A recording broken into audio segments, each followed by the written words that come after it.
நான் 18 வயதாக இருந்தபோது என் அக்கா ஒரு குழந்தையை பெற்றெடுக்கும் போதே இறந்துவிட்டாள். என் பெற்றோர் குழந்தையின் நலனுக்காக என்னை என் மைத்துனருக்கு திருமணம் செய்து வைக்க முடிவு செய்தனர். ஆனால் எனக்கு என் மைத்துனரை பார்க்க மிகவும் பயமாக இருந்தது. ஏனென்றால் அவர் மிகப்பெரிய மனிதனாக இருந்தார்.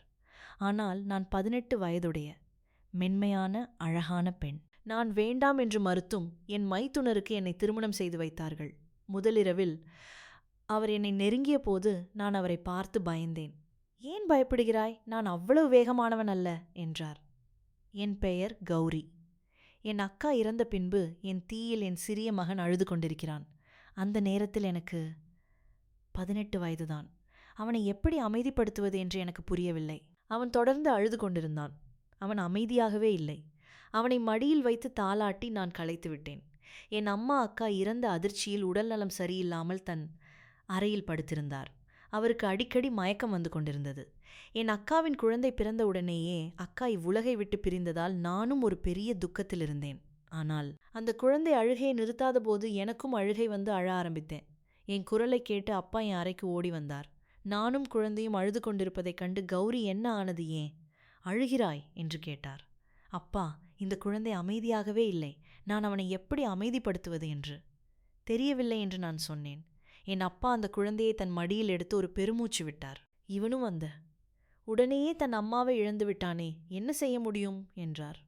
நான் மிகவும் கஷ்டப்பட்டுதான் என் அம்மாவையும் என் அக்கா மகனையும் கவனித்தேன். 8 நாட்களுக்கு பிறகுதான் என் அம்மாவின் உடல்நிலை கொஞ்சம் கொஞ்சமாக சரியானது. ஆனாலும் அவள் இறந்த தன் மகளை நினைத்து அதிகம் அழுதாள். ஆனால் பின்பு அம்மா தன் பேரனை கவனித்துக் கொள்ள ஆரம்பித்தாள். என் அக்காவின் மரணத்திற்கு பிறகு என் மைத்துனர் ஒருமுறை கூட எங்கள் வீட்டிற்கு வரவில்லை. என் அக்காவும் மைத்துனரும் காதல் திருமணம் செய்து கொண்டார்கள். இருவரும் ஒருவரை ஒருவர் உயிராக நேசித்தார்கள். ஆனால் என் அக்காவுக்கு வயதில் மிகவும் குறைவு. முதலில் அப்பா அம்மா இந்த திருமணத்திற்கு முற்றிலும் எதிராக இருந்தார்கள். என் அக்காவுக்கு வள்ளி என்று பெயர். அவளுக்கு அப்போது 19 வயதுதான் ஆகியிருந்தது. நாங்கள் இப்போது எங்கள் மகளை திருமணம் செய்து வைக்க விரும்பவில்லை என்று என் அப்பா அம்மா சொன்னார்கள். ஆனால் என் அக்கா பிடிவாதமாக இருந்தாள். மைத்துலரும் எங்கள் வீட்டை விடுவதாக இல்லை. வேறு வழியின்றி அம்மா அப்பா இருவருக்கும் திருமணம் செய்து வைக்க வேண்டியதாயிற்று. ஏனென்றால் அக்கா உணர்ச்சி வசப்பட்டு ஏதாவது தவறான முடிவை எடுத்து விடுவாளே என்று அவர்கள் பயந்தார்கள். ஆனால் குழந்தை பிறந்த உடனேயே என் அக்கா இந்த உலகை விட்டு போய்விட்டாள். அவளுடைய வீதி அவ்வளவுதான் எழுதப்பட்டிருந்தது. இப்போது 1 மாதம் கடந்து விட்டது. குழந்தைக்கு என் மடி பழக்கமாகிவிட்டது. மைத்துனர் எங்கள் வீட்டிற்கு வந்தபோது அவருக்கு தாடி வளர்ந்திருந்தது. கண்கள் சிவந்திருந்தன.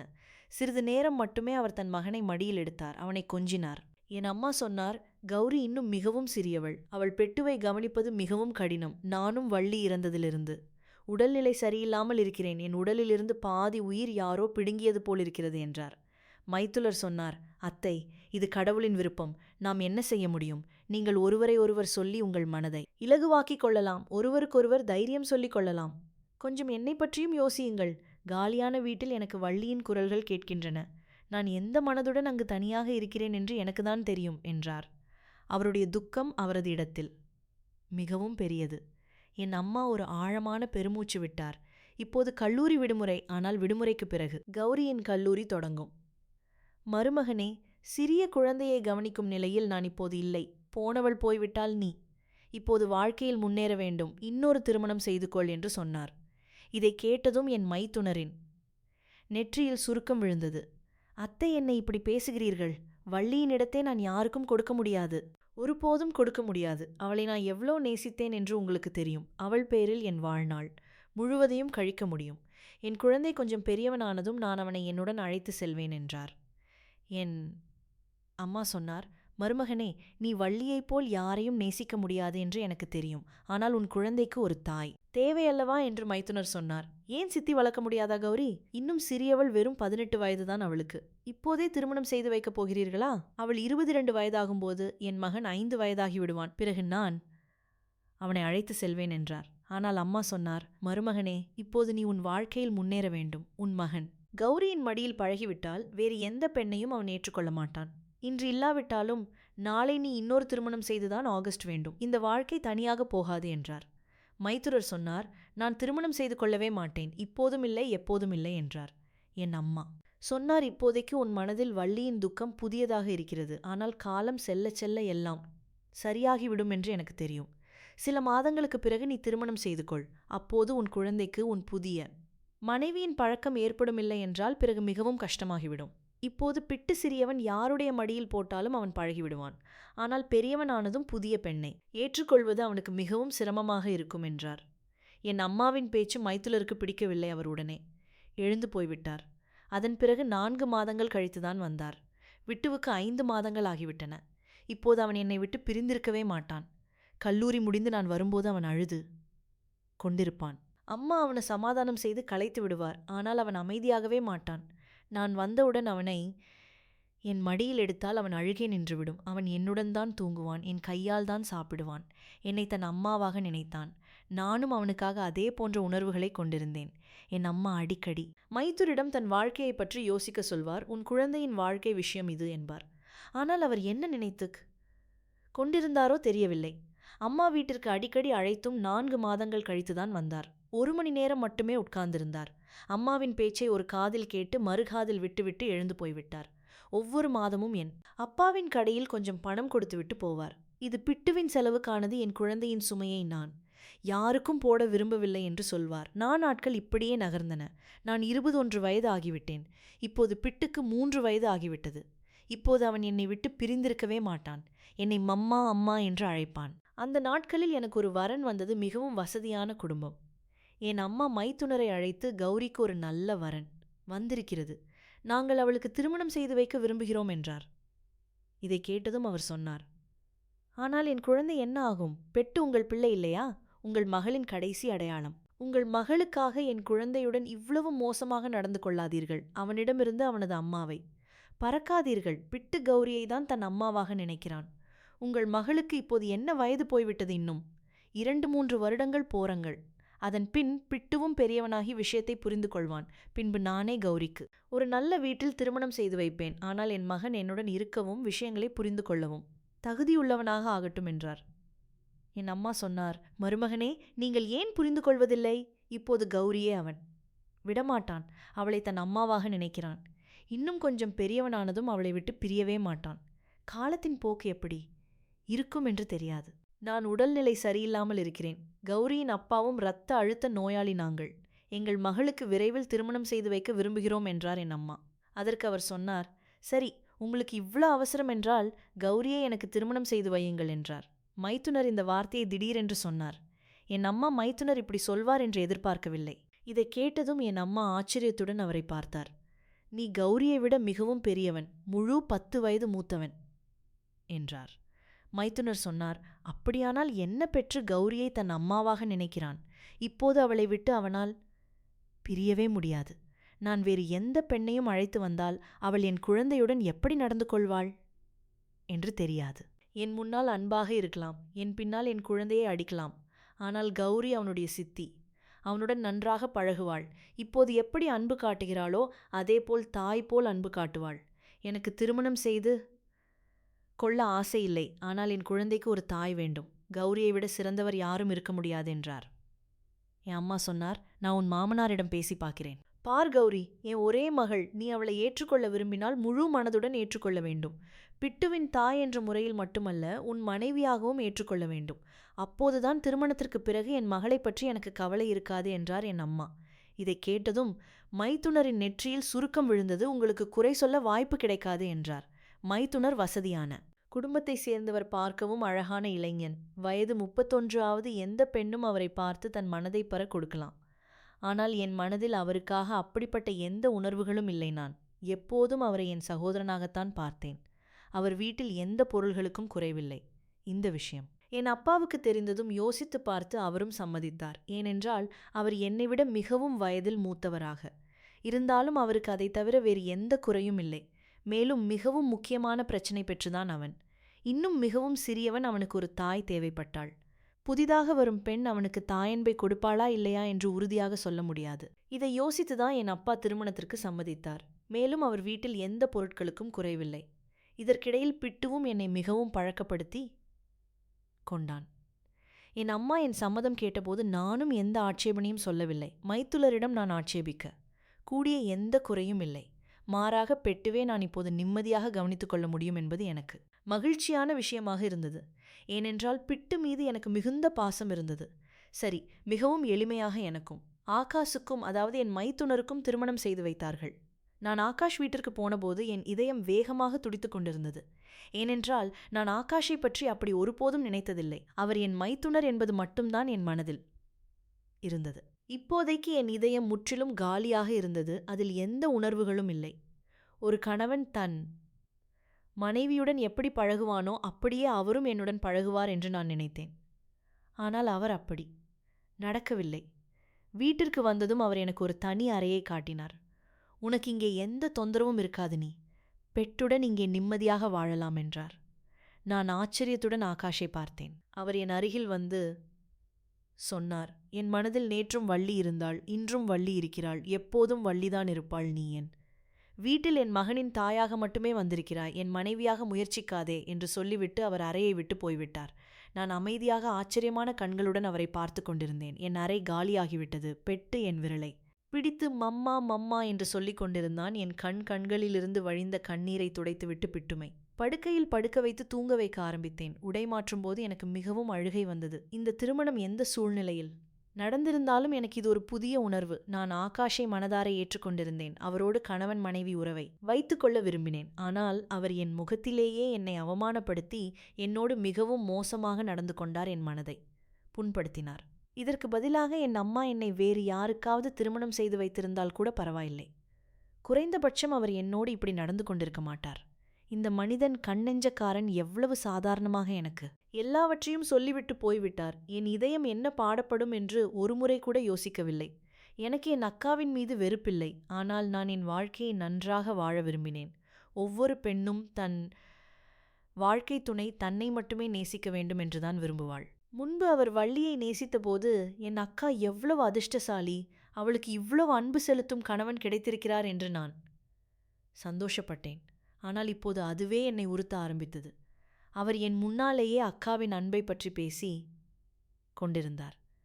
அக்கா போய்விட்டாள். ஆனால் இப்போது நான் அவர் வாழ்க்கையில் வந்துவிட்டேன். எனக்குரிய சந்தோஷத்தையும் எனக்குரிய அன்பையும் கொடுப்பது அவர் கடமை. ஆனால் அவர் அப்படி செய்யவில்லை. காலையில் நான் எழுந்தபோது முற்றிலும் அமைதியாக இருந்தேன். காலை உணவை மேஜையில் வைத்தேன். ஆகாஷ் அமைதியாக சாப்பிட்டார். ஒருமுறை கூட என் பக்கம் திரும்பி பார்க்கவில்லை. அந்த கல் நெஞ்சுக்காரனை பார்த்து என் மனதிற்குள் கண்ணீர் விட்டு கொண்டிருந்தேன். அழகில் நான் அக்காவை விட மிகவும் அதிகம். அக்காவும் அழகாகத்தான் இருந்தாள். ஆனால் நான் அவளை விட மிகவும் அழகாக இருந்தேன். ஆனால் ஆகாஷ் என் பக்கம் திரும்பி பார்க்கவே இல்லை. அவர் மனதில் அக்கா மட்டுமே இருந்தார். சாப்பிட்டதும் அவர் போய்விட்டார். ஒவ்வொரு நாளும் இப்படியே கழிந்தது. நாள் முழுவதும் நான் வேலையிலோ அல்லது பிட்டுவோடோ ஈடுபட்டிருந்தேன். ஆனால் இரவில் விரும்பாமலேயே என் கண்களில் கண்ணீர் வழிந்தது. அவர் என்னை பார்க்கக்கூட விரும்பவில்லை. என் அருகில் வருவது வெகு தூரம். ஆம், எனக்கு தேவையான எல்லா பொருட்களையும் அவர் கொண்டு வந்து வைப்பார். எனக்கு உணவு, உடை, போர்வைகளுக்கு எந்த குறையும் இல்லை. ஆனால் ஒரு திருமணமான பெண்ணுக்கு இது மட்டும் போதாது. அவளுக்கு கணவரின் அன்பு தேவை. அது எனக்கு கிடைக்கவில்லை. ஒவ்வொரு பெண்ணுக்குள்ளும் ஒரு ஆசை இருக்கும். அதேபோல் எனக்கும் அவர் என்னை நேசிக்க வேண்டும், என்னை பாராட்ட வேண்டும் என்று என் மனம் இயங்கியது. ஒரு முறை நான் அலங்காரம் செய்து கொள்ள ஆசைப்பட்டேன். ஒரு அழகான புடவை அணிந்தேன். ஒப்பனை செய்து கொண்டேன். என் கூந்தலை வெறித்து போட்டேன். தற்செயலாக அந்த நேரத்தில் ஆகாசம் வீட்டிற்கு வந்துவிட்டார். என்னை பார்த்ததும் அவர் நெற்றியில் சுருக்கம் விழுந்தது. கோபமாக என்னை பார்த்து, இது என்ன போட்டிருக்க இப்படி? அலங்காரம் பண்ணி என் மனசை மயக்க பார்க்குறியா? என்ன நினச்சிட்டு இருக்க? நான் பலவீனமானவன்னு நினச்சிட்டு இருக்கியா? என் முன்னாடி இப்படி அலங்காரம் பண்ணிட்டு வந்தா நான் என் சுயநினைவை இழந்து உன்னை நெருங்கிடுவேன்னு நினச்சியா? வெக்கமா இல்லை?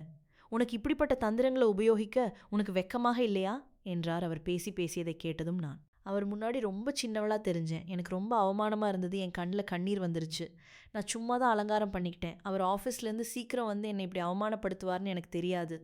நான் அறைக்கு போய் உடை மாற்றிக்கிட்டு வெடித்து அழுதேன். விட்டு என் பக்கத்தில் இருந்தான். நான் அழுவதை பார்த்து என் பக்கத்தில் வந்து என் கண்ணீரை துடைத்தான். மம்மா, என்னாச்சு? ஏன் அழுவுறீங்க? அப்பா உங்களை திட்டினாங்களா? நான் உங்கள் செல்லம் இல்லையா? அப்பாவை விட்டு விடுங்க. நான் இப்போ உங்கள் நெத்தியில் முத்தம் கொடுக்குறேன், நீங்கள் சரியாக்கிடுவீங்கன்னு சொன்னான். நான் அவனை எப்படி சமாதானப்படுத்துவேனோ அதே மாதிரி அவனும் என்னை சமாதானப்படுத்தினான். அவன் என் நெற்றியில் முத்தம் கொடுத்ததும் நான் என் கண்ணீரை துடைத்தேன். அழுதுகிட்டே என் எல்லா மேக்கப்பையும் கலைத்து விட்டேன். என் லிப்ஸ்டிக் என் முகம் முழுக்க பரவி இருந்தது. காஜலும் கண்கள் வரைக்கும் வந்திருந்தது. அந்த நேரத்தில் பிட்டு மேலே எனக்கு கொஞ்சமும் பாசம் இல்லை. மாறாக அவன் மேலே எனக்கு கோபம் வந்துச்சு என்ன தெரியல. திடீர்னு என் வாழ்க்கையில பெட்டு இல்லைன்னா இன்னைக்கு எனக்கு இதெல்லாம் நடந்திருக்காதுன்னு தோணுச்சு. பிட்டுனால தான் எனக்கு ஆகாஷோட கல்யாணம் நடந்துச்சு. அது எனக்கு சுத்தமா பிடிக்கல. பிட்டு என் அலங்கோலத்தை பார்த்து அவனோட சின்ன கையால என் முகத்தை துடைக்க ஆரம்பிச்சான். மம்மா, நீங்க ரொம்ப அழகான பேய் மாதிரி இருக்கீங்க. நான் இப்போது உங்க முகத்தை துடைக்கிறேன், இல்லைன்னா அப்பா பயந்து உங்களோட சண்டை போடுவாங்கன்னு சொன்னான். அவன் சொன்னதை கேட்டதும் என் முகத்தில் ஒரு சிரிப்பு வந்துச்சு. அவன் ஒரு அப்பாவி குழந்தை. ஆனால் அந்த நாளுக்கு பிறகு நான் மீண்டும் ஒருபோது கூட தயாரானதில்லை. நான் மிகவும் குறும்புத்தனமான பெண்ணாக இருந்தேன். பேசவும் சிரிக்கவும் விளையாடவும் இப்படி அனைத்தையும் நான் செய்ய விரும்பினேன். மேலும் நிறைய வண்ணமயமான ஆடைகளை அணிய விரும்பினேன். ஆனால் அந்த நாளுக்கு பிறகு மீண்டும் ஒரு முறை கூட என் மனம் எதையெல்லாம் செய்ய விரும்பவில்லை. இப்போது எனக்கு 20 வயது ஆகிவிட்டது. என் பிறந்த நாளன்று என் மனதில் என்ன தோன்றியதோ தெரியவில்லை. எனக்கு பிடித்த சிவப்பு நிற கவுனை அணிந்தேன். என் தலைமுடியையும் விரித்து போட்டேன். இது பகல் நேரம் ஆகாஷ் வரும் நேரமில்லை. லேசான ஒப்பனையம் என் முகத்தில் செய்திருந்தேன். விட்டு என் பக்கத்திலேயே இருந்தான். இப்போது அவனுக்கு பள்ளிக்கு செல்லும் வயது வந்துவிட்டது. சில சமயங்களில் நான் மிகவும் அமைதியற்றவளாக இருக்கும்போது என் மனதில் பெட்டு மீது கோபம் வரும். ஆனால் அடுத்த நொடியே அந்த உணர்வை நான் உதறிவிடுவேன். அவன் என் மகன். என்னை மம்மா என்று அழைக்கிறான். நான் அவனை என் சொந்த குழந்தையைப் போல நேசித்தேன். அவன் தந்தையின் தண்டனையை நான் பெட்டுக்கு ஏன் கொடுக்க வேண்டும்? அன்று நான் தயாராகி உட்கார்ந்திருந்தபோது தவறுதலாக பிட்டு என் புகைப்படத்தை எடுத்து ஆகாஷன் எண்ணுக்கு அனுப்பினான். இதெல்லாம் எனக்கு தெரியாது. நீண்ட நேரத்திற்கு பிறகு எனக்கு பலகாரம் சாப்பிட ஆசையாக இருந்தது. நான் எழுந்து சமையலறைக்கு சென்று பலகாரம் செய்ய தொடங்கினேன். நானும் என் மகனும் உட்கார்ந்து சாப்பிட்டு கொண்டிருந்த போதுதான் கோபமாக ஆகாஷ் வீட்டிற்குள் நுழைந்தான். நான் அப்படி தயாராகி இருந்ததை பார்த்ததும் அடுத்த நொடியே தன் கைபேசியை என் முன்னால் வீசினான். இதெல்லாம் ஏன் செய்தாய்? உனக்கு வெட்கமாக இல்லையா? நான் அங்கு கூட்டத்தில் பிஸியாக இருக்கிறேன். நீ எனக்கு உன் புகைப்படத்தை அனுப்புகிறாய் என் முன்னால். இப்படிப்பட்ட செயல்களை செய்யாதே என்று எத்தனை முறை உனக்கு சொல்லியிருக்கிறேன். என் பார்வையில் உனக்கு எந்த மதிப்பும் இல்லை. நீ என் குழந்தையின் தாய் மட்டுமே என்று சொன்னான். எனக்கு எதுவும் புரியாததால் நான் அவன் முகத்தையே பார்த்து கொண்டிருந்தேன். அடுத்த நொடியே அவன் என் வாயை மூடி என்னை பலமாக தள்ளினான். என் கைகளில் சிவப்பு நிற கண்ணாடி வளையல்கள் இருந்தன. அவற்றை நான் என் உடையுடன் மிகவும் விருப்பமாக பொருத்தி அணிந்திருந்தேன். அடுத்த நொடியே அவன் என் கையை மேஜையில் அடித்தான். பலமாக மேஜையில் கைப்பட்டதால் வளையல்கள் உடைந்து சிதறின. பிட்டு பயந்த கதவு பின்னால் ஒழிந்து கொண்டான். கண்ணாடி என் மணிக்கட்டுகளில் குத்தியது. ஆனால் நான் வெறும் முனலோடு நின்றுவிட்டேன். ஆகாஷன் எண்ணுக்கு எந்த புகைப்படம் அனுப்பப்பட்டது என்று எனக்கு தெரியவில்லை. அது பிட்டுதான் தன் அறியாமையால் என் புகைப்படத்தை அவன் அப்பாவின் எண்ணுக்கு அனுப்பிவிட்டான். ஆகாஷன் கோபத்திற்கு நான் இலக்கானேன். இப்போது நான் தயாராவது என் விருப்பமான ஆடைகளை அணிவது, எனக்கு பிடித்த உணவை சாப்பிடுவது எல்லாமே எனக்கு பிடிக்காதவைகளாகிவிட்டன. நான் என் அறைக்குள் அடைந்து என் உணர்ச்சிகளையும் என் ஆசைகளையும் நெரித்து எவ்வளவு நேரம் அழுதேனோ தெரியாது. என் கண்களிலிருந்து கண்ணீர் வழிந்து கொண்டிருந்தது. அந்த இரவு ஒரு நொடி கூட என் கண்கள் மூடவில்லை. விட்டு கதவை தட்டி கொண்டிருந்தான். ஆனால் நான் கதவை திறக்கவில்லை. அவன் தன் தந்தையிடமே தூங்கிவிட்டான். அடுத்த நாள் காலையில் நான் அறையை விட்டு வெளியே வந்தபோது என் அணுகுமுறை முற்றிலும் மாறிவிட்டது. ஆகாஷ் திரும்பி என்னை பார்த்தான். நான் ஏதாவது பேசுவேன், ஏதாவது செய்வேன், அல்லது பெட்டுடன் மோசமாக நடந்து கொள்வேன் என்று அவன் நினைத்தான். அதனால் அவனுக்கு என்னை மீண்டும் திட்ட ஒரு வாய்ப்பு கிடைக்கும். ஆனால் நான் முற்றிலும் அமைதியாக இருந்தேன். என் மனதில் ஒரே விஷயந்தான் இருந்தது. நான் பிட்டுவின் தாய் மட்டுமே. எனக்கு இங்கே வேறு எந்த வேலையும் இல்லை. என் வேலை இங்கே பிட்டுவே கவனிப்பதும் என் கணவனின் தேவைகளை பூர்த்தி செய்வதும் தான். நான் என் மனதை எப்போதோ கொன்றுவிட்டேன். என் வயதில் உள்ள பெண்கள் காணும் எல்லா காதலையும், எல்லா அன்பையும், எல்லா கனவுகளையும் நான் பார்ப்பதை நிறுத்திவிட்டேன். நான் பிட்டுவுக்கு மிகவும் அன்பாக காலை உணவு கொடுத்தேன். பிறகு அவரை பள்ளிக்கு அனுப்பினேன். வீட்டில் எல்லா வேலைகளையும் செய்தேன். என் புதிய ஆடைகள், விலை மதிப்பற்ற விலை உயர்ந்த உடைகள், என் அம்மா எனக்கு வாங்கி கொடுத்திருந்த எல்லாவற்றையும் நான் தீ வைத்து எரித்துவிட்டேன். நான் இனிமேல் என்னை பற்றி கவலைப்படுவதை நிறுத்திவிட்டேன். எத்தனை நாட்களுக்கு நான் தலைவாரக்கூட இல்லை என்று எனக்கு தெரியவில்லை. நான் பெட்டுடன் சேர்ந்து ஆகாஷன் எல்லா பொறுப்புகளையும் கவனித்தேன். நான் இப்போது ஆகாஷுடன் பேசுவதை நிறுத்திவிட்டேன். எப்போதாவது தேவைப்பட்டால் பேசுவேன், இல்லை என்றால் என் வேலைகளில் மூழ்கியிருப்பேன். நான் அமைதியாக வேலைகளில் ஈடுபட்டிருப்பதை பார்த்து இப்போது ஆகாஷுக்கும் ஒரு வேளை உணர தொடங்கியிருக்கலாம். சில சமயங்களில் அவன் என்னிடம் பேச முயற்சிப்பான். ஆனால் நான் வெறும் ஆம் என்று பதிலளிப்பேன். பிறகு அவனுக்கு என்னிடம் பேச தைரியம் கூட இருக்காது. ஆனால் இப்போது எனக்கு இந்த விஷயங்களை பற்றி கொஞ்சமும் கவலை இல்லை. என் உணர்ச்சிகள் எப்போதும் முடிந்துவிட்டன. பிட்டுப்பள்ளிக்கு செல்லத் தொடங்கினான். படிப்பிலும் மிகவும் நன்றாக இருந்தான். இப்போது மீதமுள்ள நேரத்தை நான் அவன் படிப்பில் செலவிடுவேன். என் அழகை பராமரிக்கவோ அலங்காரம் செய்து கொள்ளவோ எனக்கு ஆசை இல்லை. வளையல்கள் என்றால் என்னவென்று நான் மறந்துவிட்டேன். எந்த விழாவாக இருந்தாலும், எந்த பண்டிகையாக இருந்தாலும் நான் ஒருபோதும் அலங்காரம் செய்து சென்றதில்லை. இந்த முறை பண்டிகை வந்தபோது ஆகாஷ் கவனித்திருக்கலாம். அவன் பிட்டுமே கடைக்கு அழைத்து சென்றபோது என்னையும் வரச் சொன்னான். ஆனால் நான் வேலையே காரணம் காட்டி மறுத்துவிட்டேன். ஆகாஷ் பெற்றுடன் திரும்பி வந்தபோது என் அருகில் வந்து ஒரு காகிதத்தை என் பக்கம் நீட்டினான்.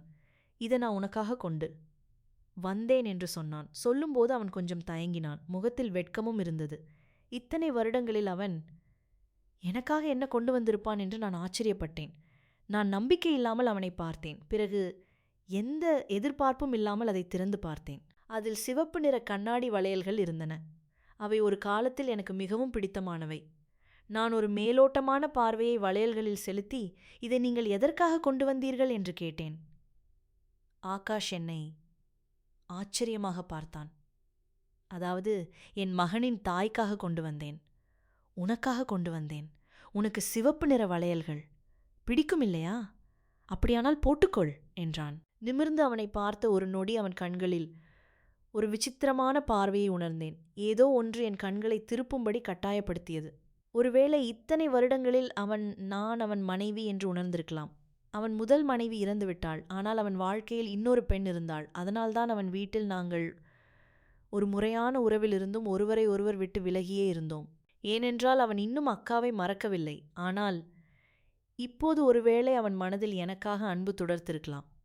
நான் வளையல்களை எடுத்து அங்கிருந்து அலமாரியில் வைத்துவிட்டு, நான் இப்போது வேலை செய்து கொண்டிருக்கிறேன், உங்களுக்கு மிக்க நன்றி என்று சொன்னேன். இதை சொன்னதும் நான் அங்கிருந்து போய்விட்டேன். ஆனால் இப்போது இந்த விஷயங்கள் எனக்கு எந்த வித்தியாசத்தையும் ஏற்படுத்தவில்லை. அன்று பண்டிகை, அதனால் எல்லோரும் தயாராக இருந்தார்கள். நான் வீட்டு வேலைகளில் ஈடுபட்டிருந்தேன். என் பெற்றோரும் அங்கு வந்திருந்தார்கள். மற்ற குடும்பத்தினரும் எங்களுக்கு இனிப்பு கொடுக்க வந்திருந்தார்கள். எல்லோரும் என்னிடம், உன் வயதில் உள்ள பெண்கள் 2 குழந்தைகளுக்கு தாயாகிவிட்டார்கள். இன்றும் அழகாக தயாராகி இருக்கிறார்கள். கைகளில் வளையல்கள் அணிகிறார்கள். நிறைய ஒப்பரை செய்கிறார்கள். தங்களை நன்றாக அலங்கரித்துக் கொள்கிறார்கள்.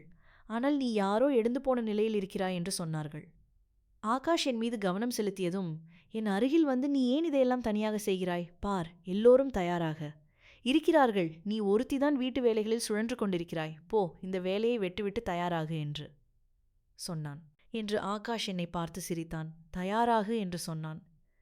எனக்கு எவ்வளவு ஆச்சரியமோ அவ்வளவு குறைவாகவும் இருந்தது. அவன் என் அருகில் வர முயற்சித்துக் கொண்டிருந்தான். இத்தனை வருடங்களில் உங்களுக்கு ஞாபகம் வந்துவிட்டதா? நான் எத்தனையோ வருடங்களாக இப்படித்தான் இருக்கிறேன். வருடத்தில் எத்தனை பண்டிகைகள் வருகின்றன. ஆனால் நான் ஒருபோதும் புதிய ஆடைகள் அணிந்ததில்லை. இதற்கு முன்பு நீங்கள் எப்போதுமே கவனம் செலுத்தியதில்லை என்று நான் சொன்னேன். அதற்கு ஆகாஷ், இத்தனை நாட்களில் நான் எதையும் யோசிக்கவில்லை. நானும் எந்த ஆடம்பரத்தையும் நினைக்கவில்லை. என் மனதில் என் மனைவியின் ஞாபகம் மட்டுமே இருந்தது. ஆனால் இப்போது நீ பேசாமல் இருக்கும் இவ்வளவு வருடங்கள் ஆனதில் மெதுவாக என் நினைப்பு உன் பக்கம் திரும்பியது. நீ எனக்காக என்னவெல்லாம் இழந்துவிட்டாய் என்பதையெல்லாம் எனக்கு புரிந்தது.